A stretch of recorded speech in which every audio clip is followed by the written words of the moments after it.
How you doing? Here I am. Good. My head gets cut off again. I gotta move this back. I'll just relax here on my Perfect couch frame. in my yeah. How's it going?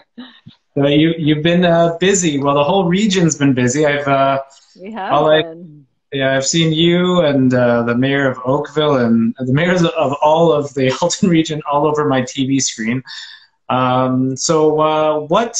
What I guess what prevented Halton from getting spared from stage two light? What did you guys do right, and what to prevent that? We presented an offer they couldn't refuse. Okay, We presented them with evidence, right? okay. We said, look at all of the indicators, not just one in isolation. Look at all of the health indicators. Look at your data. We told them everything we knew about the local situation just to make sure they had all of that information together in one place, and said, look at the evidence. Look at the health evidence. We don't think we warrant, by the criteria, your own criteria that we're all looking at, we don't think we warrant a rollback to stage two. And they looked at it over the weekend, as they said they were going to. They looked at the health data, they considered the information that we provided, and they, for now, have said that they won't roll us back. So we're not out of the woods. We got to keep those numbers coming down, and they are starting to. We can talk about that, but the trends are going in the right direction. There was a brief period where the numbers were climbing every day, and I think everyone thought that was concerning. We did, for sure, our medical officer of health, and we just said, hold on, let's, this could be a, kind of a spike. And we now know the medical officers of health are calling it the Thanksgiving bubble. So Okay. uh, So go ahead. I was going to say let's talk about the numbers going down. When did I guess the numbers have gone down from yesterday, but Mhm. have you seen a trend?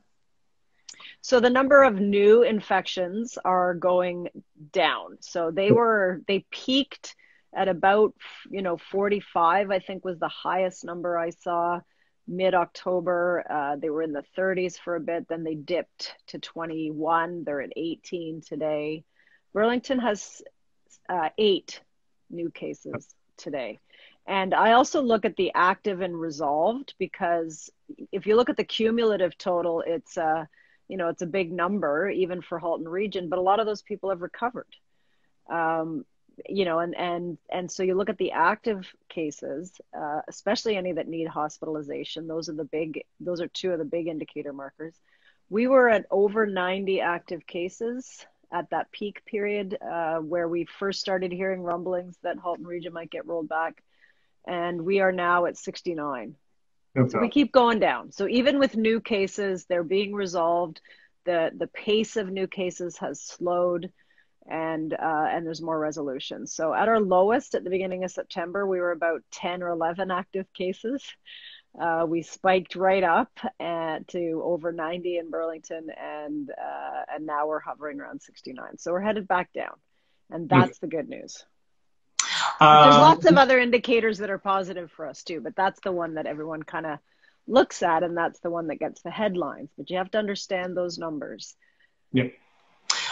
Do you like the numbers are not going down overall week by week? They're still kind of going up a little bit. Um, do you think there'll be a rollback in Halton soon, or you know, or is it just going to be kind of the areas that are rolled back now? I'm going to Well, say the that way. biggest increases province wide are localized, Yeah. or regionalized would be a better way to say it. It's Toronto, Halton, sorry, Toronto, Peel, and Ottawa's even different than that. Toronto and Peel are big numbers. Yeah. Then Ottawa and York is starting to see some big numbers. But when you hear, 1,000 new cases, it's not 1,000 in every city. It's not 1,000 equally dispersed across the entire province. It's, the vast majority of those are in two regions, or three or four regions east of us.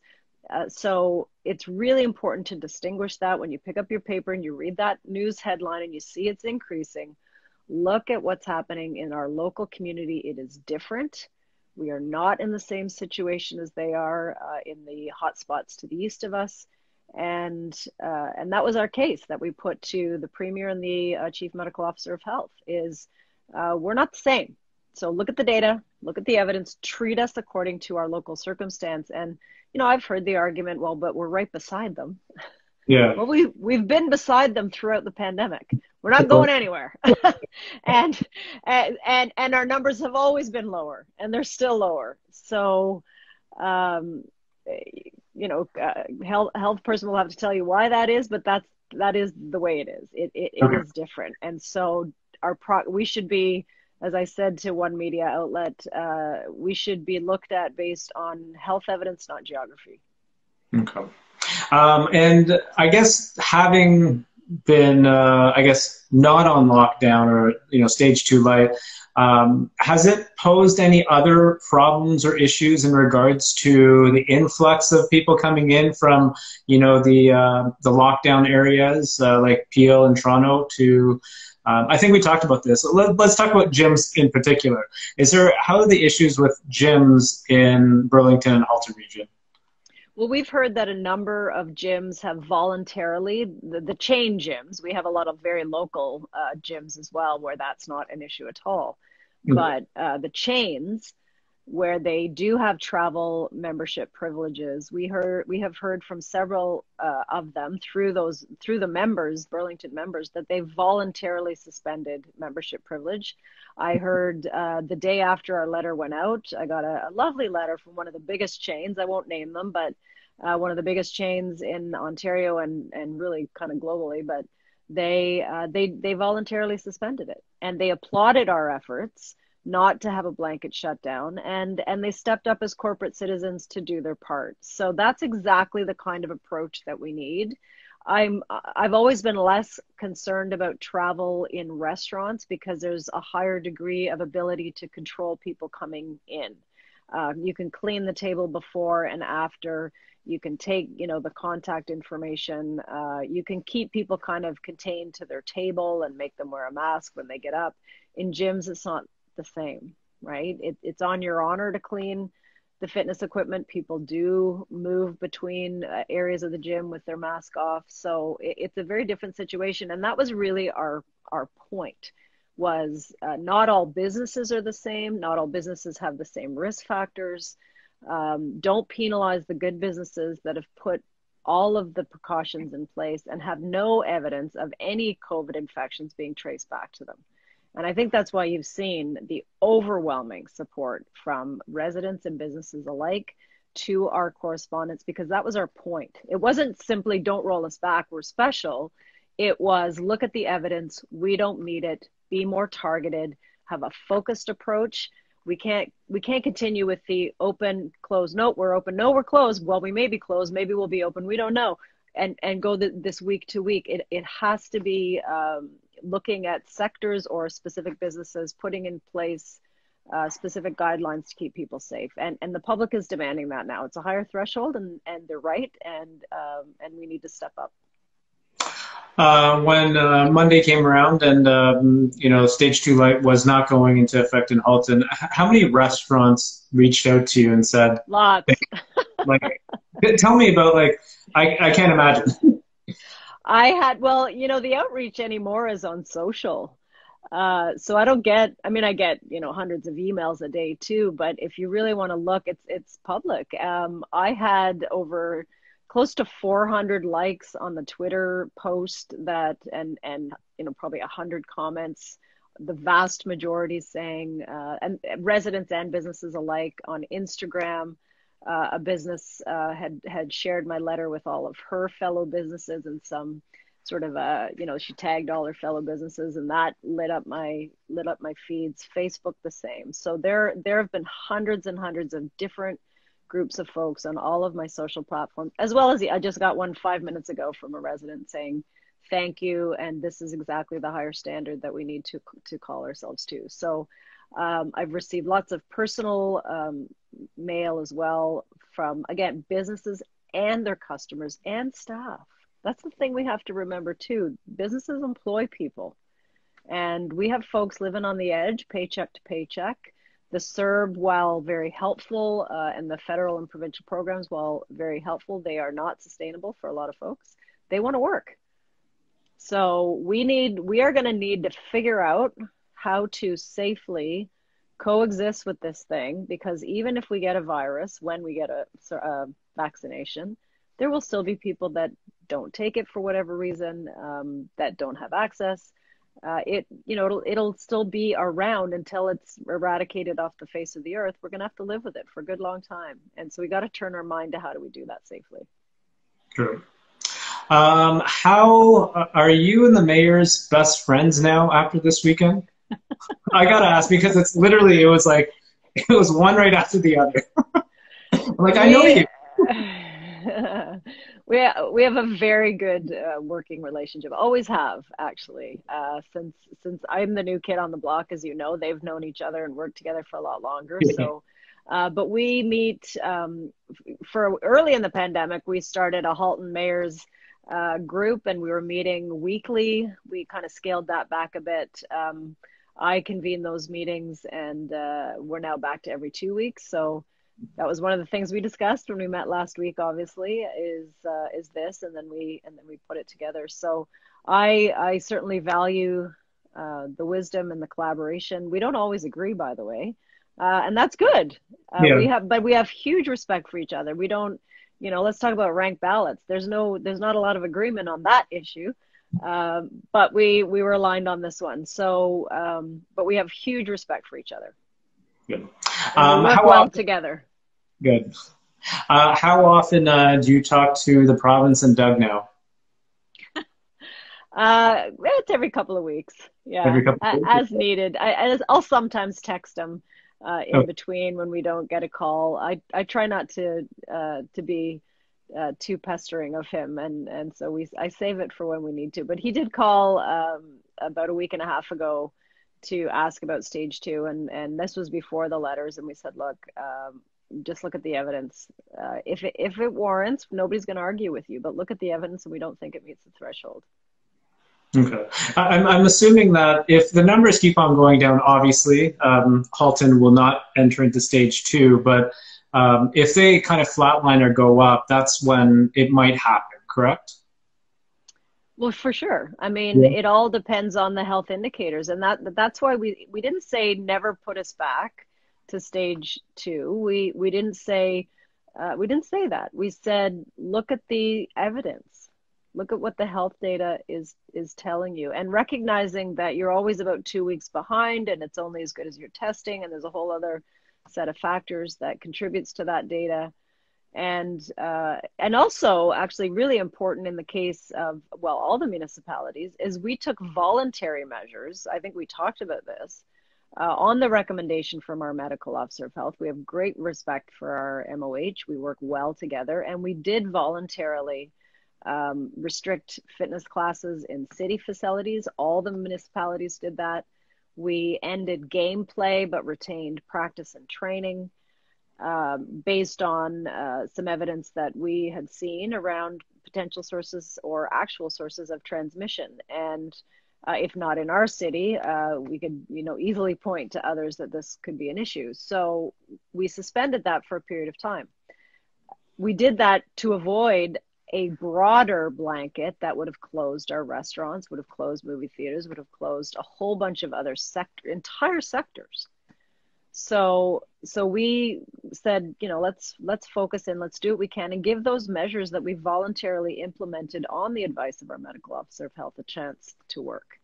So I think that was part of the strength of our argument to them, that we were prepared to do that. So, if the situation changes, the response has to change. That's the nature of a pandemic. You have to pivot sometimes every 24 hours. So we watch that closely, as everyone does, and we'll take the steps that are appropriate. Simple question here, but what is Burlington and Halton doing right that is keeping the COVID numbers down? It depends on our people. Okay. It really does. Our residents are taking very seriously, for the most part, vast majority are following the guidelines, whether they're regulation or legislation. Residents are following the regulations for sure. The vast majority, we've only handed out still, I think, 4 or 5 COVID tickets throughout the pandemic, and they're doing the right thing by choice for themselves, for their families, for their community. And so when you have that voluntary compliance, you can't necessarily legislate your way out of this. And it is important to put in place regulations where you need some consistency across sectors, and it is important to enforce that. But at the end of the day, that only gets you so far. And if people aren't willing to follow along, you will start to see this spread, right? You need the people with you. You need the people to be willing to take those steps. And that was part of our message to the Premier and the Medical Officer of Health, is in order to keep the people with us, they need to trust that there's evidence behind the decision. So that's fair. They're willing to stay with us, but we have to maintain that trust going forward. Is it more of a communication marketing thing that you guys are doing better than the other regions, or? I think everyone is doing really well. I really do. I think, I follow all the other municipalities, learn from them, borrow some ideas where we need to, retweet a lot or repost, reshare. We're always learning from each other. Like Toronto was the first to bring in the mask bylaw. We all kind of did a cut and paste. It's like, thank you, Toronto, So, so I think everyone's doing really well. And at the end of the day, you just need your community to comply. And, when we hear about the, 100+ people parties in Brampton, they're not complying. That hasn't happened in a while. I know it hasn't. But or the massive car, the massive car rallies. And that's not the mayor's fault. It's not the medical officer of health's fault. They know the rules. It's not a communications issue. It really does come back down to whether people are willing to do what they need to do what's right for themselves and others. And we just have a great community here in Burlington and Halton region, and not that other communities aren't great. They are. The people are great, but I would say the degree of adherence to those recommendations here, I believe, for sure, has contributed to our lower numbers compared to the other regions. Just want to get your opinion. Do you think Toronto and Peel region will open on November 7th? Well, not when we're starting to see, record-breaking numbers, and most of those numbers are coming from those communities. But I do think, and I hope, and I expect they are looking at, okay, how do we open with restrictions? So instead of open or closed, which is really hard for businesses to plan, for communities to plan, you lurch from it's either open or closed, black or white. There needs to be a open with pretty significant restrictions, right? So when we first did sort of the soft opening of the Ontario economy, it was curbside pickup, it was staying 6 feet away, it was calling ahead to the store to tell them you were there and they'd bring out your stuff, cashless, those measures which now we just completely take for granted. So what are the additional measures that would need to be put into place to make it safe to start reopening? And that's a tough one, but I think it's possible. We've done it, and in other areas, and I truly think it's possible. So even a movie theater, how do people get to a movie theater? Most of them drive. You stay in your car till you get a page saying your seat's ready for you, so you don't crowd up in the lobby. I mean, I don't know. There's smarter people than me can figure this stuff out. You've already thought of this. Well, we can't be in this open, closed indefinitely. It is truly not sustainable. And we can't just throw the doors wide open either and pretend it's business as usual, because that puts people's health at risk. So we really truly need to redesign our whole economy. And the good news is that that's been happening for the last 8 months, but we just need to keep going with it, because businesses can't stay closed forever. I know you've already announced that winter patios are going to be going on all winter, correct, in Burlington? Well, when we first put our patio bylaw in place in the summer, we would normally have closed up after Thanksgiving in the Yeah. normal course of things, but we extended right till January 1st, right out of the gate. So Okay. on Monday, we have a special council meeting where we will be discussing. Clearly, we'll go past January 1st, but do we? I know some municipalities have said, well, at least extend it, past May 24. It's like, well, that's right when you want to be on a patio. Yeah. Why May 24? Why not like, December 31st of the year? So anyways, we'll have that conversation, but for sure we'll extend that. Okay. We are also looking at those patio tents, the enclosed patio tent structures, I call them. Um, there's some complications with them. A lot of them weren't built for Canadian winters and snow on top and heaters Okay. inside and all that stuff. So we need to look at what kinds of tents would be suitable and safe and get permits. And then we're looking at can we give a grant or cancel the fees for the permits? And then the third thing we'll be talking about Monday is what do we do about those patios that have extended into city sidewalks and streets because we got to clear snow.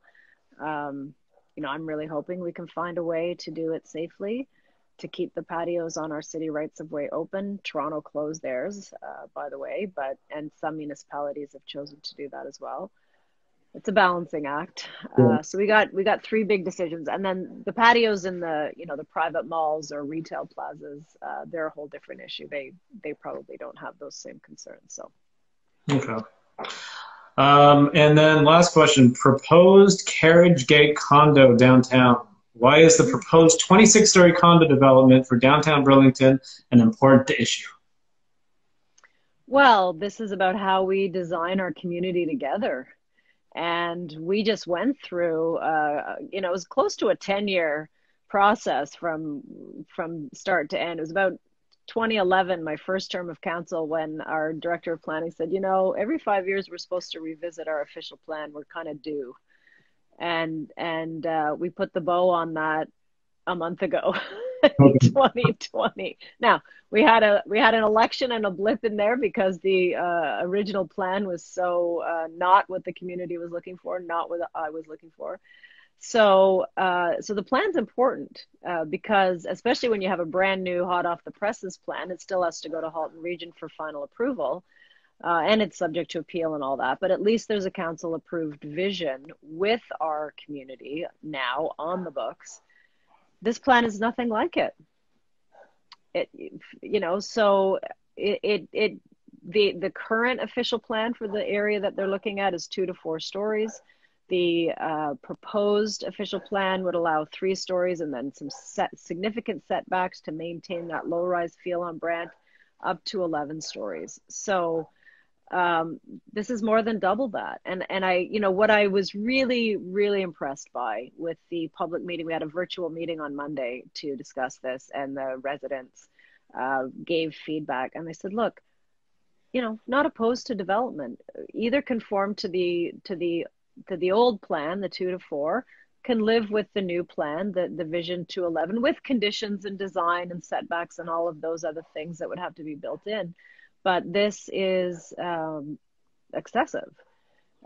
So what impressed me is at no time did they say don't change a thing. At no time did anyone say we're anti-development, period, full stop. It was really about a reasonableness and wanting to have a say in this is our neighborhood, our community, I live within walking distance of this site. So that's why it's important. Okay. That was a long answer, but No, that's a great answer. and it also sets precedent. You want Yeah. to get every project right, the right development of the right scale in the right place. That essentially was my campaign promise, basically, since I was elected, that's what I would fight for. I've always fought for that. And that's what the residents are also expecting, right development in the right place of the right scale. And so we will look at every single one to see if it meets that criteria. and request changes if it doesn't. That was my last question. Is there anything else you'd like to talk about? You want to talk about ranked ballots? I think we did last week. Did we talk about it? Well, there's some more letters from me to various officials coming, and a city council resolution. And it's not in favor or against ranked ballots, to be clear. The Burlington City Council a couple of weeks ago said, look, we're okay to explore this concept with our community, see what our residents think, take the temperature, have a good discussion, find out what the whole thing is about, and have a discussion about whether we want to change the system from first past the post to ranked ballot. And ranked ballot gives you 3 choices, and you keep there's a formula for, you keep counting people's first, second, third choice till somebody gets a majority. So you know that whoever wins had a majority of support from at least, some level of support from over half the electorate. We were just about set to have that conversation and take the temperature of our community when this bill 218 came out saying, nah, we're not going to let you choose. So the issue is local autonomy and local choice. It's the thin edge of the wedge.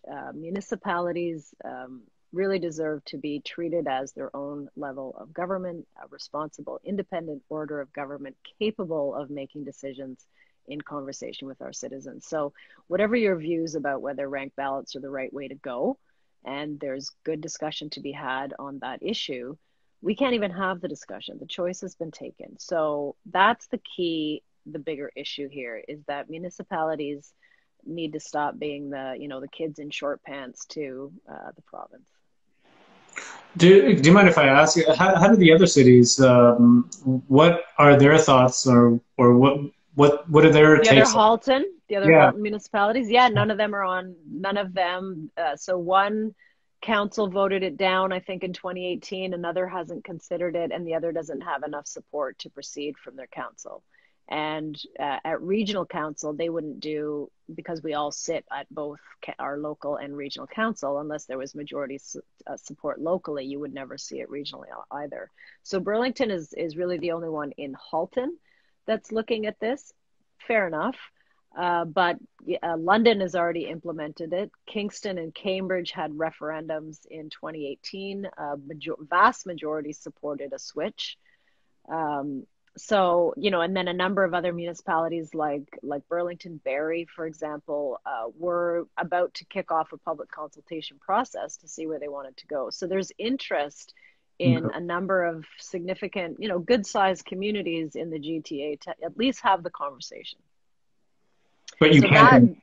Well, we can't unless they change the bill. They're looking at probably passing it next week at some point. And so the issue, again, isn't so much should ranked ballots be, should we switch to ranked ballots, is should municipalities have the local autonomy to make that choice? And the answer to that is yes. And on that question, even municipalities that haven't decided to look at ranked ballots, they would agree. Okay. It really is about local choice. It's about local autonomy. It's about treating municipalities as an independent order of government. Maybe text Doug right now and ask him. All right. Let me just don't look at the number. No. He'll get a very diplomatic and polite letter from me next week. Yeah. And just like that, it's 4:30. It is 4:30. So, always fun.